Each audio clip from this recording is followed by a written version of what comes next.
जय हिंद दोस्तों, हमारे YouTube चैनल पे आप लोगों का स्वागत है। तो दोस्तों आज की इस वीडियो में मैं आप लोगों के लिए लेकर आया हूँ जनरल नॉलेज से रिलेटेड बहुत ही महत्वपूर्ण क्वेश्चन है जो कि आने वाले किसी भी एग्जाम के लिए बहुत ही महत्वपूर्ण साबित हो सकते हैं, चाहे एसएससी जीडी हो या फिर रेलवे पुलिस या फिर पुलिस कांस्टेबल एग्जाम हो, किसी भी एग्जाम के लिए बहुत ही महत्वपूर्ण साबित हो सकते हैं दोस्तों।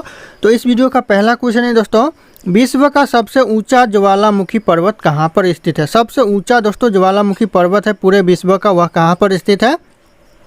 तो ये आपका इक्वेडोर में स्थित है। तो ऑप्शन यहाँ पे सी करेक्ट आंसर हो जाएगा, इक्वेडोर। दोस्तों एग्जाम के नज़रिए से जितने भी क्वेश्चन आप लोगों को मैं इस वीडियो में बता रहा हूँ सारे के सारे बहुत इंपॉर्टेंट है।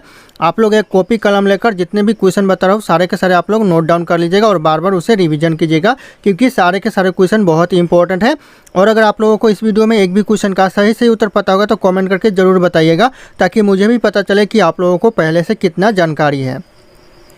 तो दोस्तों अगला क्वेश्चन है, अमृत ज्वालामुखी किलिमंजारो किस देश में स्थित है। दोस्तों जो अमृत ज्वालामुखी है किलिमंजारो वह कौन से देश में स्थित है। ये आपका तंजानिया में स्थित है। तो ऑप्शन यहाँ पे बी करेक्ट आंसर हो जाएगा दोस्तों, ध्यान रखिएगा आप लोग, तंजानिया।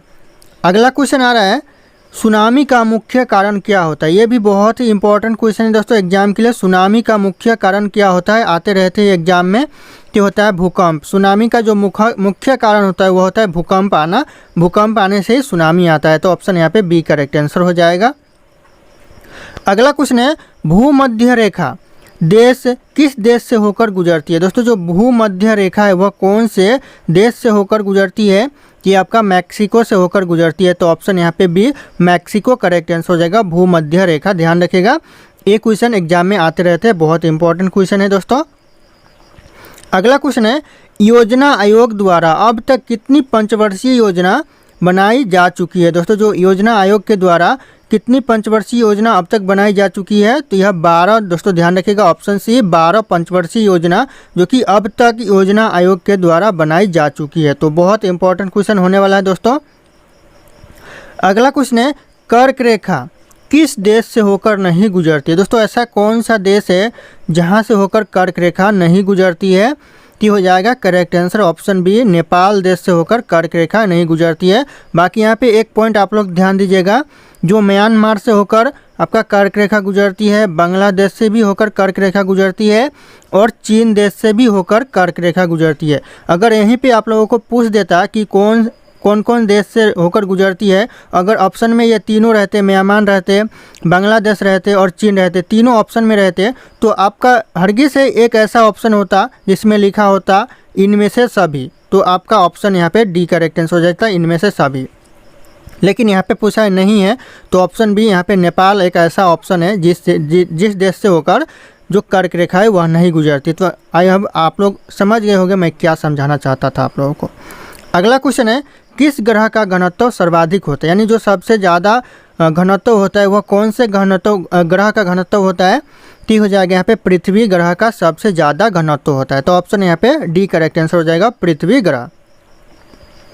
अगला क्वेश्चन है, स्थल मंडल का तात्पर्य क्या है। दोस्तों जो स्थल मंडल का जो तात्पर्य होता है यानी मतलब होता है स्थल मंडल का, वह क्या होता है।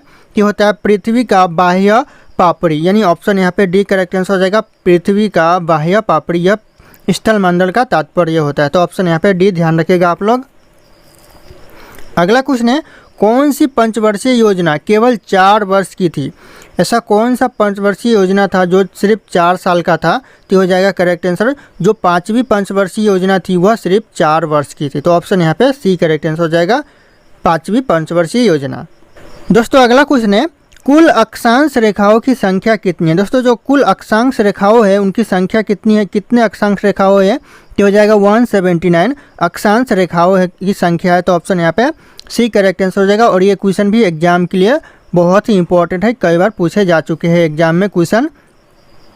अगला क्वेश्चन है, किस ग्रह का घनत्व सबसे कम होता है। यानी सबसे कम होता है घनत्व कौन से ग्रह का। तो हो जाएगा शनि ग्रह का घनत्व सबसे कम होता है। तो ऑप्शन यहाँ पे डी करेक्ट आंसर हो जाएगा, शनि ग्रह।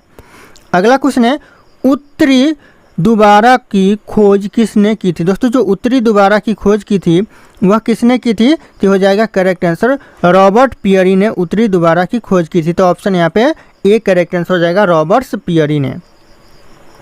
अगला क्वेश्चन है सूर्य के ऊपर के भाग को क्या कहा जाता है। दोस्तों जो सूर्य के ऊपर का जो भाग होता है उसे क्या कहा जाता है, तो उसे कहा जाता है वर्णमंडल। ऑप्शन यहाँ पे सी करेक्ट आंसर हो जाएगा, वर्णमंडल कहलाता है सूर्य के ऊपर का भाग।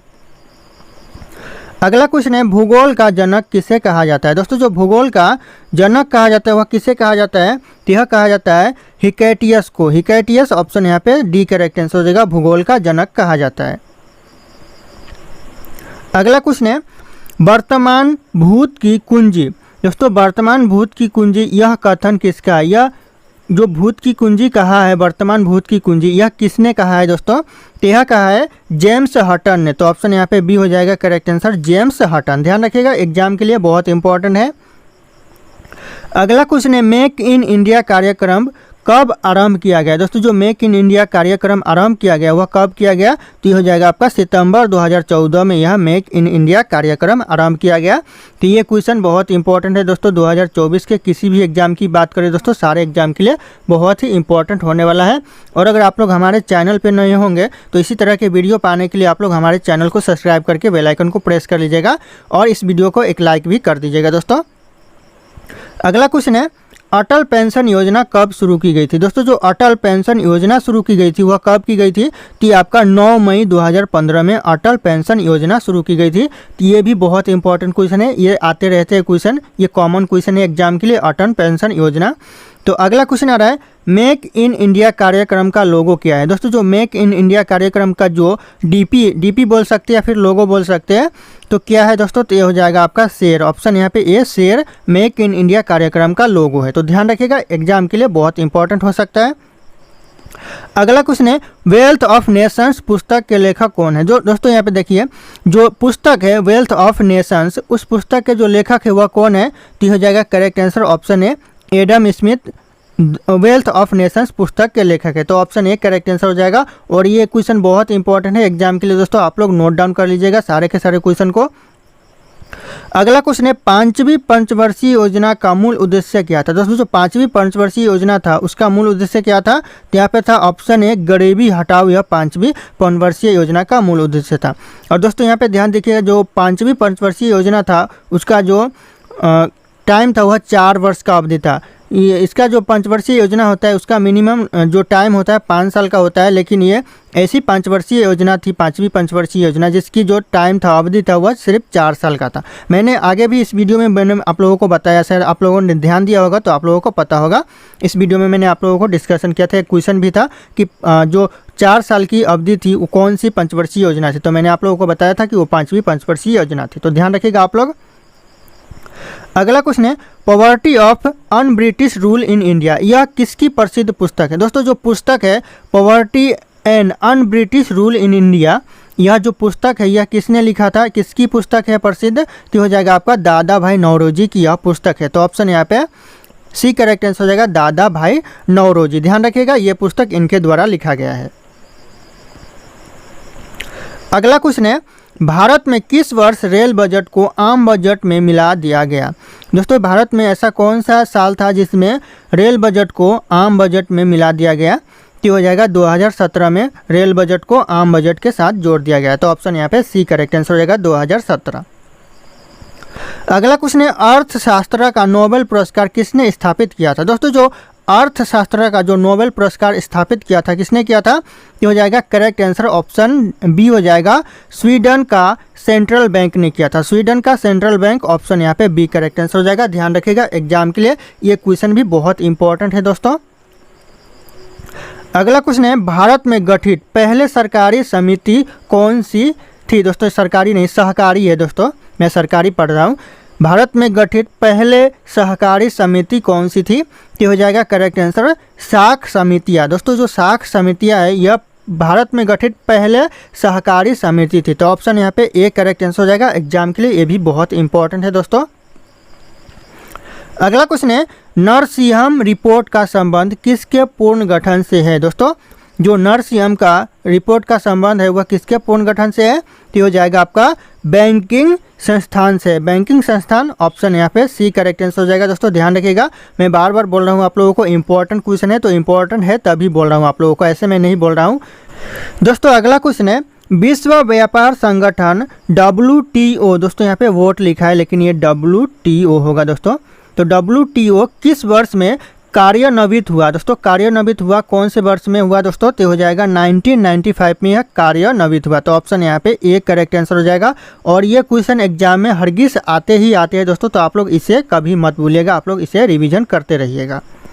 अगला क्वेश्चन है, दो देशों के बीच वस्तु विनिमय को क्या कहा जाता है? दोस्तों जो दो देशों के बीच जो वस्तु विनिमय होता है उसे कहा जाता है द्विपक्षीय व्यापार। ऑप्शन यहाँ पे बी हो जाएगा, द्विपक्षीय व्यापार कहा जाता है। दो देशों के बीच जो वस्तु विनिमय होता है उसे द्विपक्षीय व्यापार कहा जाता है, व्यापार कहा जाता है। दोस्तों ध्यान रखिएगा, एग्जाम के लिए ये भी इंपॉर्टेंट हो सकता है। अगला क्वेश्चन है, इंडिया ब्रांड एक्टिविटी फंड की स्थापना कब हुई थी या फिर कब की गई थी? दोस्तों इंडिया ब्रांड एक्टिविटी फंड की स्थापना तो करेक्ट आंसर हो जाएगा 1996 में यह स्थापना की गई थी। तो ऑप्शन यहाँ पे बी करेक्ट आंसर हो जाएगा 1996। अगला क्वेश्चन है, भारत का अधिकतम विदेशी व्यापार किस देश के साथ होता है? दोस्तों जो भारत का सबसे ज़्यादा जो विदेशी व्यापार होता है वह कौन से देश के साथ होता है? कि आपका अमेरिका के साथ सबसे ज़्यादा भारत का विदेशी व्यापार होता है। तो ऑप्शन यहाँ पे सी करेक्ट आंसर हो जाएगा, अमेरिका। अगला क्वेश्चन है, 12वीं पंचवर्षीय योजना का समय अवधि कितना था? दोस्तों जो 12वीं पंचवर्षीय का जो समय अवधि था वह कितना था? टी हो जाएगा, ऑप्शन यहाँ पे सी हो जाएगा, 2012 से लेकर 2017 तक था 12वीं पंचवर्षीय योजना का समय अवधि, यानी 5 साल का था। तो दोस्तों ध्यान रखिएगा। और 5वीं मैंने थोड़ी देर पहले बताया, 5वीं उसका 4 साल का था। 5वीं पंचवर्षीय योजना 4 साल का था और 12वीं पंचवर्षीय योजना 5 साल का था। तो ध्यान रखिएगा आप लोग, इंपॉर्टेंट पॉइंट हो सकता है। अगला क्वेश्चन है, पंचवर्षीय योजना का पहली बार कहाँ शुरू की गई थी? दोस्तों जो पंचवर्षीय योजना है वह पहली बार कहाँ पर शुरू की गई थी? तो ये हो जाएगा आपका USSR में पहली बार पंचवर्षीय योजना शुरू की गई थी। दोस्तों ये बहुत इंपॉर्टेंट क्वेश्चन है दोस्तों, आप लोग इसे भी अच्छे से अंडरलाइन करके लिख लीजिएगा।